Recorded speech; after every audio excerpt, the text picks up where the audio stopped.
Bonjour à toutes et à tous, bienvenue sur votre chaîne DPS2I TV, votre chaîne high-tech.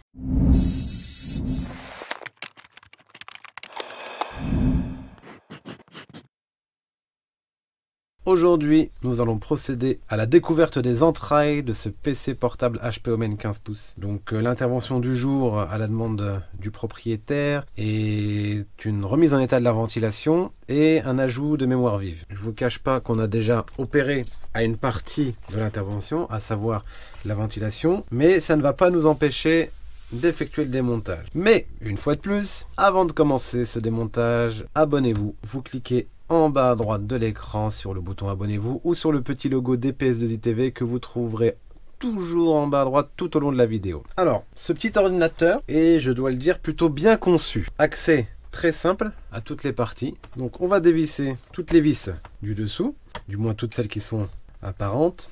Alors, en fait, ces gammes-là de machines, un peu gaming de chez HP, au même titre que la Alienware rachetée par Dell, ils ont un point commun avec les gammes professionnelles, c'est leur simplicité de démontage et la facilité d'accès aux différents composants de l'appareil. Et ça, c'est quelque chose d'extrêmement important. Alors, j'ai tout dévissé. Ces deux vis-là, qui est en haut, elles ne s'enlèvent pas. Elles ont une espèce de circlip derrière qui va le retenir.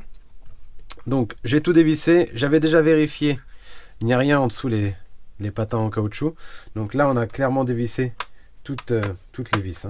Donc avec un levier, comme d'habitude, je vais faire le tour du capot pour le déclipser. Utilisez toujours ce type d'outil là. Vous en trouverez sous différentes marques et sous différentes appellations. On vous mettra en lien sous la vidéo vers une version qu'on connaît, réputée fiable. Alors faut pas hésiter, il faut y aller un petit peu parfois en fait. Vous allez déclipser tout le contour avec le levier et ça va, malgré que vous ayez tout déclipsé sur le contour, vous allez rencontrer un peu de résistance parce que parfois vous allez avoir des clips qui sont en position centrale.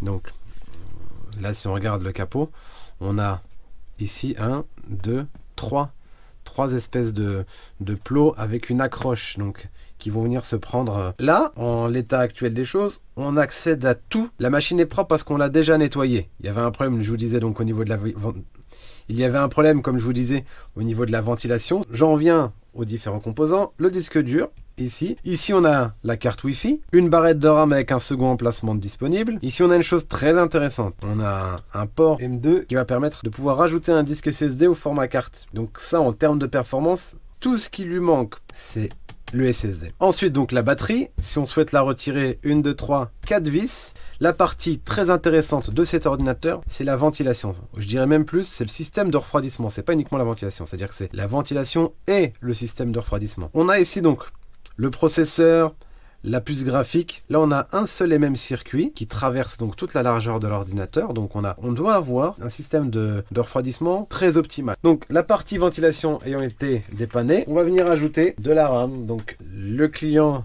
a dessus actuellement 8 Go de RAM. Il souhaite passer à 16. Eh ben, c'est pas difficile.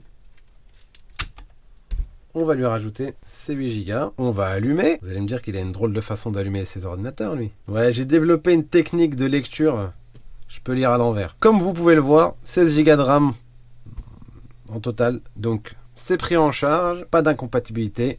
Alors, j'avais vérifié les fréquences. On était exactement sur la même type de fréquence. De la DDR4.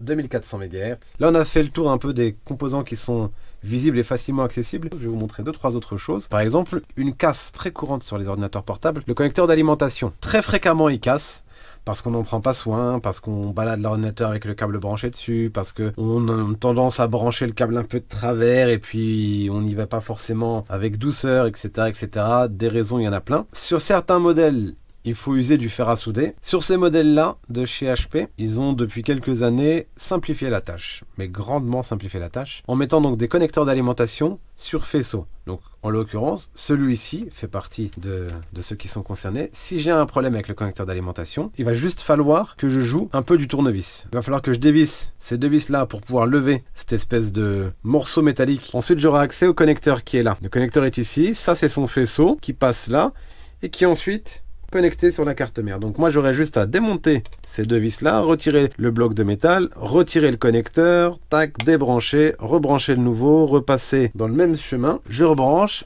et la réparation est terminée. Quoi d'autre? Donc autant je vous disais le système de ventilation est super bien pensé, autant il rend un peu plus longue et un peu plus compliquée certaines réparations qui sont habituellement assez simples. Un autre exemple, donc l'écran. Ici, par exemple, vous avez le connecteur qui va vers l'écran LCD. Là, si je devais faire un remplacement d'écran, soit je peux tout démonter d'ici, remplacer ma dalle d'LCD d'ici sans avoir à la retirer de tout le châssis, soit je serais obligé de démonter toutes ces pièces-là métalliques qui viennent, là encore, c'est des renforts en fait du châssis. Une fois que j'ai retiré ces deux pièces métalliques, je vais pouvoir accéder à la ventilation et la retirer. Et là, je pourrais avoir accès au faisceau. D'une part, le faisceau d'écran, d'autre part, le faisceau du Wi-Fi. Parce que dès lors où je vais vouloir retirer l'écran, je vais me retrouver avec le câblage d'affichage écran et raccordement webcam et le câblage du Wi-Fi. S'il y avait un point négatif à donner, ça serait celui-ci. C'est l'accès pas très simple. Les haut-parleurs. Bon, là aussi très simple, hein, s'il faut les remplacer. Je dévisse, je débranche, je mets le nouveau, je rebranche, je revisse. Donc j'ai une connectique qui va alimenter le premier haut-parleur et qui passera ensuite par ce faisceau-là pour alimenter le second. Donc ma paire d'haut-parleurs, je dévisse, je dévisse, je dévisse, je dévisse, je retire, je rebranche et je replace tout. Ici on a la carte qui embarque le lecteur de carte mémoire. Ici on a une petite carte électronique avec les ports USB et un voyant. On a fait le tour. Pour le remonter, c'est très simple. Je place, je clipse, je fais le tour, j'applique une pression sèche et franche. Alors les vis font toutes la même taille, donc ça se dévisse et revisse les yeux fermés. Donc je vérifie sur tout le tour de la machine que tout est correctement fermé, clipsé. Et voilà, c'est une machine qui est prête à repartir. Voilà mes amis, ça sera tout pour aujourd'hui. N'hésitez pas à laisser un petit commentaire en dessous de la vidéo, on répondra. Mettez des pouces bleus, partagez nos publications sur les réseaux sociaux, venez nous suivre sur Instagram et Facebook. Vous serez tenu informé des toutes dernières nouveautés, des dernières vidéos, des nouveautés en boutique, des promotions, des offres spéciales.